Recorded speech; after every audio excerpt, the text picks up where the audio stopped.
Okay, so I've given the CW Supergirl show a lot of crap over the years, especially Season 5, for being ridiculously stupid at times. Leviathan as some alien god race instead of the Illuminati is just not as interesting for me as what they were in the comics, and the show felt like it was just turning its wheels before Crisis, because they had nothing better to do before they retconned everything.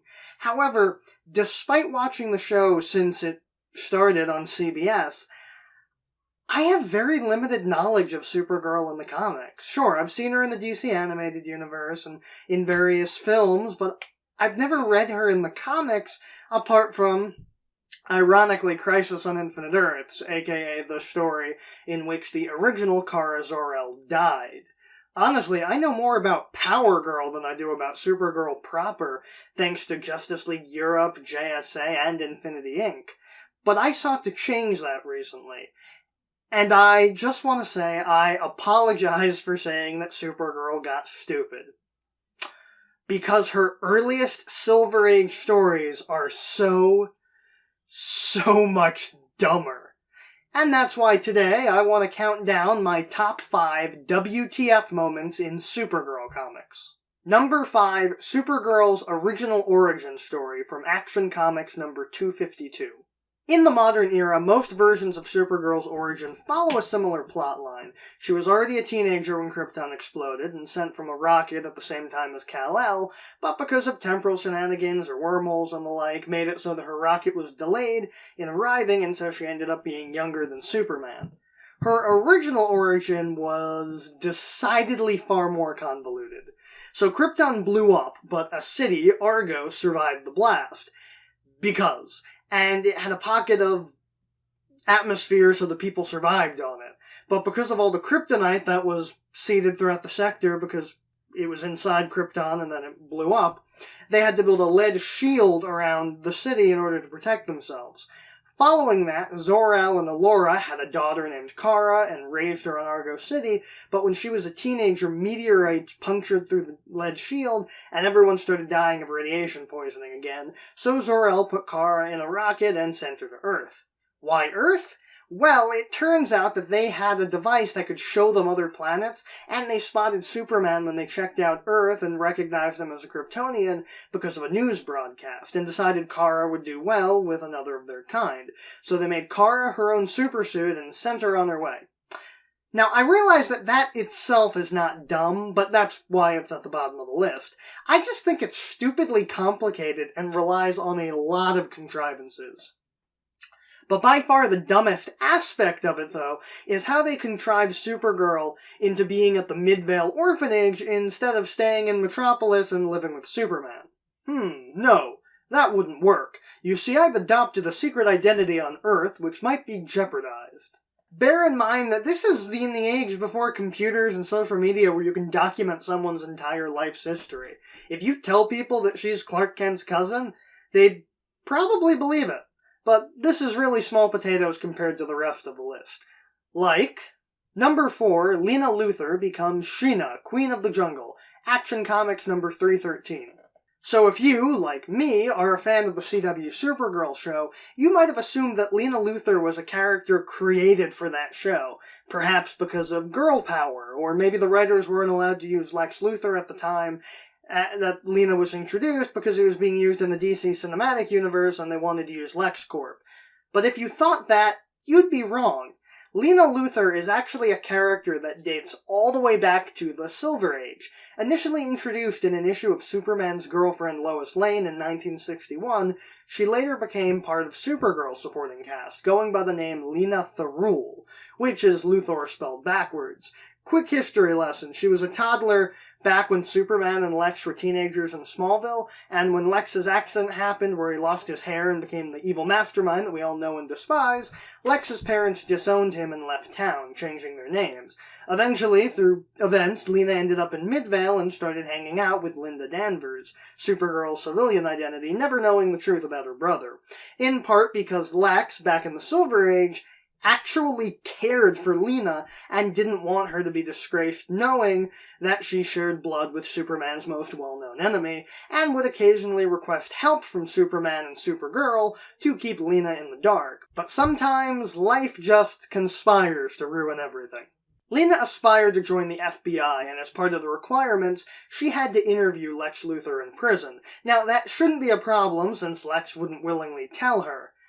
But, because of the Silver Age being very weird, Lena had psychic powers, and when she goes to visit Lex, she accidentally reads his mind, and since all he can think about is not telling her that she's his sister, that's all she gets, and she's so distraught by that she has a mental breakdown and ends up fleeing to Africa, where she gets a zebra-skin dress and uses her ESP to save people by basically doing what Aquaman does with fish, but on land. Because if you end up in a strange land with no memories, it's basically required for you to become a superhero.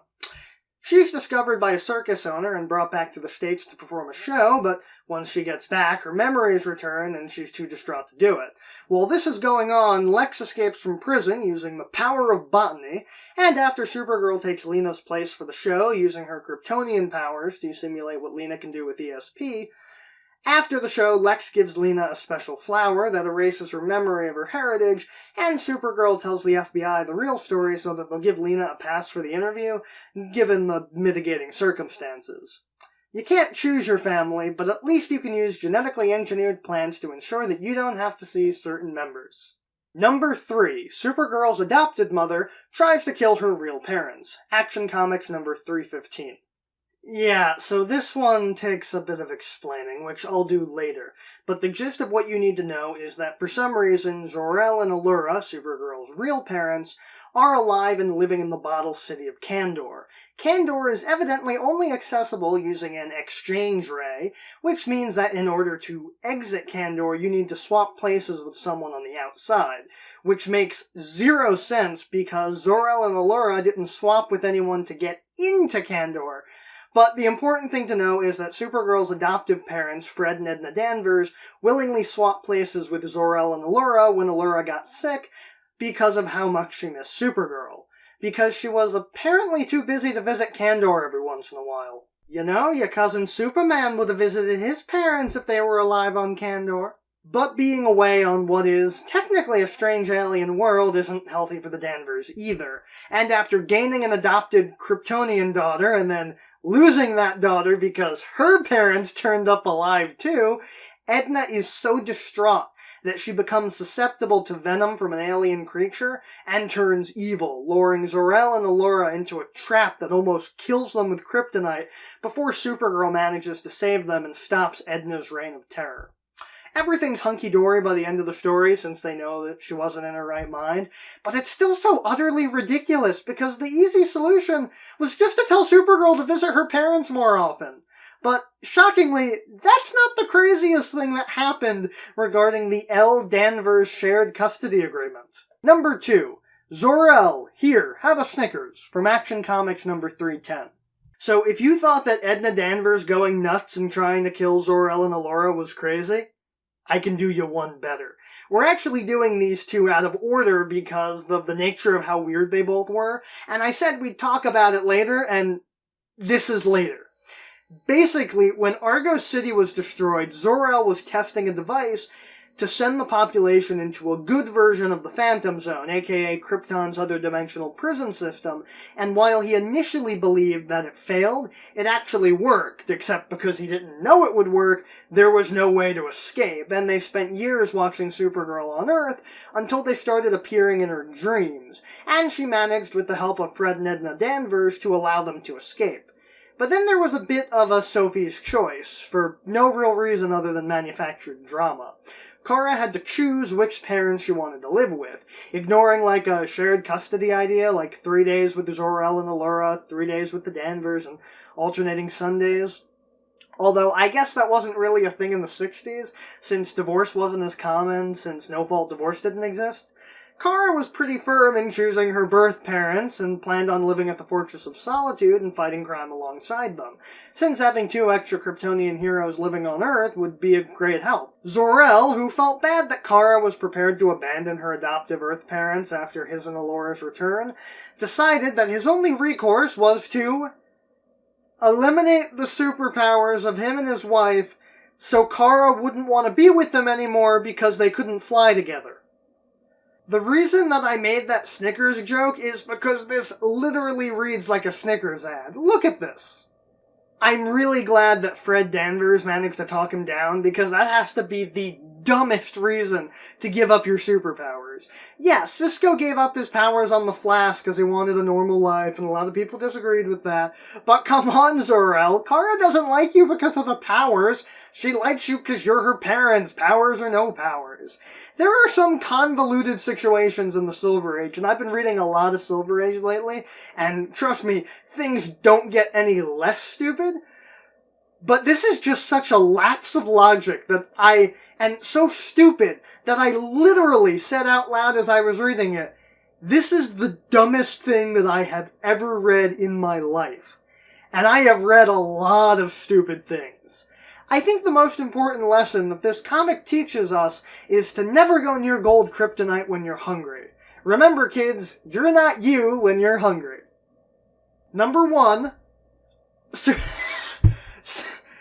Supergirl made out with her horse, from Action Comics number 311. I know we like to joke about the weird horse girl, and then there's that hysterical Mike Pence tweet that implies at first glance that he had sex with his horse, until you read it closer and realize that he said nothing better for the inside of a man than the outside of a horse, which implies that instead the horse boned him. But I think Supergirl wins this one. This is the WTF moment that inspired me to make this video, and I made a whole Twitter thread and Tumblr post about it. But yeah, Supergirl made out with her horse. For the uninitiated, Comet the Super Horse was one of the super pets, part of the extended Superman family during the Silver Age, whose compatriots included Crypto the Super Dog, Streaky the Super Cat, and of course Beppo the Super Monkey. But unlike those other pets, Comet wasn't actually a horse. At least not fully. Comet the Super Horse was once Byron, a centaur from ancient Greece, who was in love with Circe and saved her from being poisoned. She promised him a potion that would turn him into a full human, but instead the potion got switched out by her rival, and instead of losing the horse half, he lost the human half. Sort of an Emperor's New Groove sort of deal.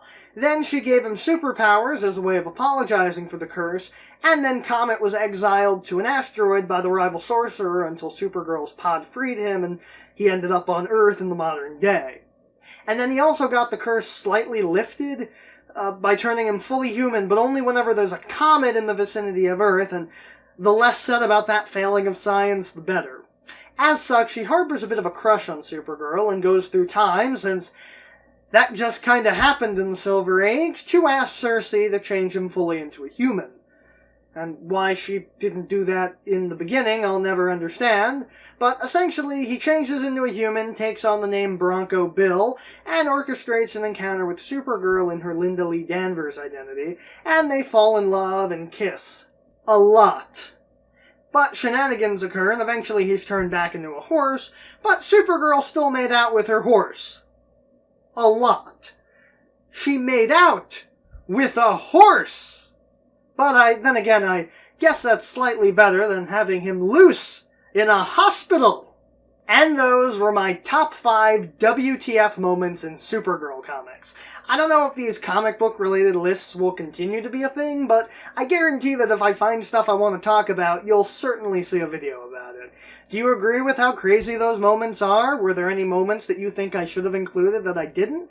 If you know of other crazy moments, I would really love to hear a bit about them in the comments. I'd love to do a follow-up.